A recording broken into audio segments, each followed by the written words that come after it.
elle, a fait le choix de croire entièrement et uniquement à cette version. Tout ce qu'on a pu dire et expliquer pendant 4 mois n'a pas du tout été pris en compte.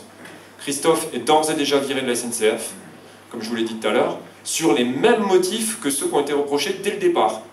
Malgré tout ce qu'on a fait comme dossier de montage, malgré tout ce qu'on a expliqué. Mais en fait, on a essayé d'expliquer, mais en fait, on avait en face de nous des gens de mauvaise foi. On a eu du mal à le comprendre.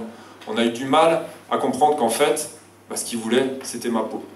Et que par rapport à ça, ils étaient prêts à tout pour y arriver. Même à virer Christophe, qui est malheureusement dommage collatéral, qui est aussi un militant, etc., mais qui est un peu dommage collatéral dans le truc.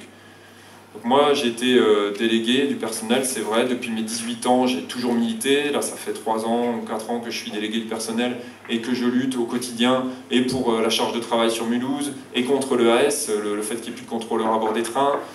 J'ai même présenté une contre-enquête qu'on avait fait aux usagers. Donc ça a été quelque chose d'assez fort. Ces dernières années, ils se sont peut-être dit, lui, il a 36 ans, il va nous emmerder encore pendant un paquet de temps. Là, on a une occasion de le foutre dehors, et on va le saisir. Même si on s'assied au passage sur la présomption d'innocence, même si on s'assied au passage sur le fait qu'ils sont en grève, on va monter le dossier, on va voir jusqu'où ça va. Et finalement, la radiation des cadres, c'est quelque chose d'hyper grave, qui intervient presque jamais. Les cheminots qui sont ici peuvent le dire, peuvent en témoigner. Une radiation des cadres, c'est quand on ne peut plus du tout rouler dans l'entreprise. Or, ils nous ont fait continuer, nous ont maintenu dans l'entreprise. Christophe a roulé pratiquement jusqu'au bout. Il n'y a aucun souci pour exercer notre travail. Les derniers qui ont été radiés ces dernières années, c'était un mec qui avait tué sa femme et qui avait essayé de maquiller ça en crime en mettant sur la voie, ou un autre, ça faisait 1 an et demi qu'il n'était pas venu au boulot. Il n'était même pas pointé au conseil de discipline. On n'est pas dans la même échelle. Une radiation des cadres, pour moi, ça veut dire quoi? Ça veut dire que je suis rentré à 18 ans, j'ai appris un métier, j'ai appris beaucoup de choses dans ce métier. Je suis allé au Luxembourg, en Suisse, j'ai des dizaines de machines. Mais je ne peux plus bosser nulle part après ça. C'est un microcosme. On a le monopole quasiment, et les petites boîtes qui sont dans le fret, c'est tous des anciens cheminots qui s'y sont mis, ils savent déjà tous. Et puis la première question, c'est pourquoi vous avez quitté la SNCF? Qu'est-ce qu'on peut dire après ça? On est mort, on est grillé sur le métier qu'on sait faire.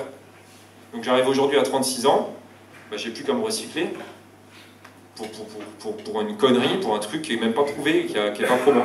Donc c'est hyper grave. Et pourquoi c'est hyper grave? On le constate partout en France en ce moment à la SNCF. Il y a plus de 400 cas de mecs qui subissent comme ça des jours de mise à pied, comme 7 jours à Lille, là, pour des histoires de barricades, de pneus brûlés. Il y a des mecs qui prennent 60 000 € d'amende pour des pneus brûlés.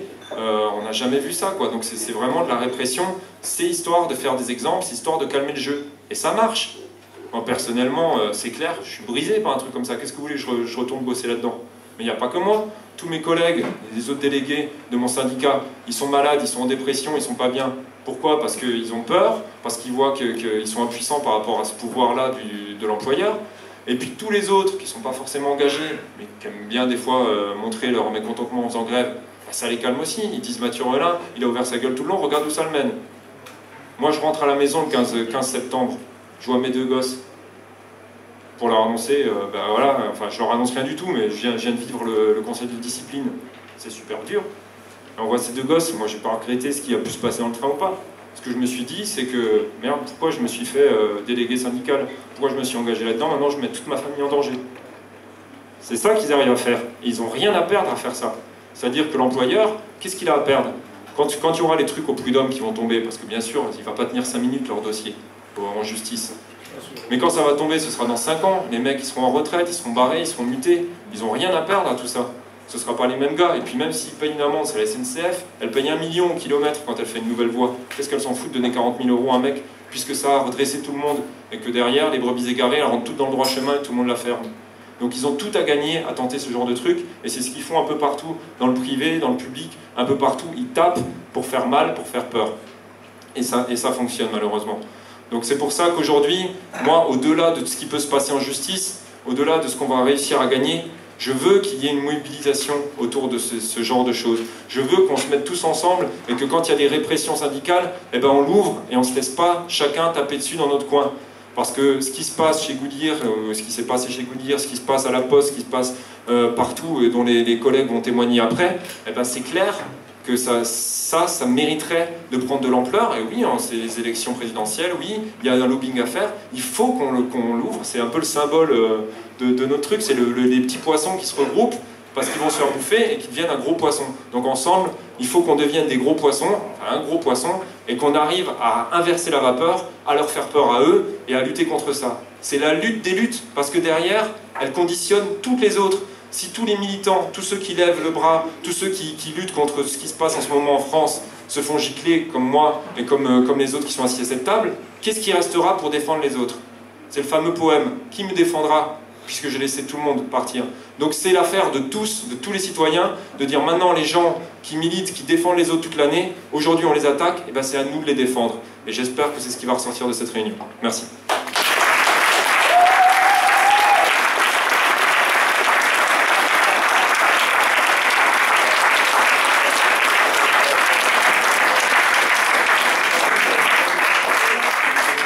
Je vais maintenant passer la parole.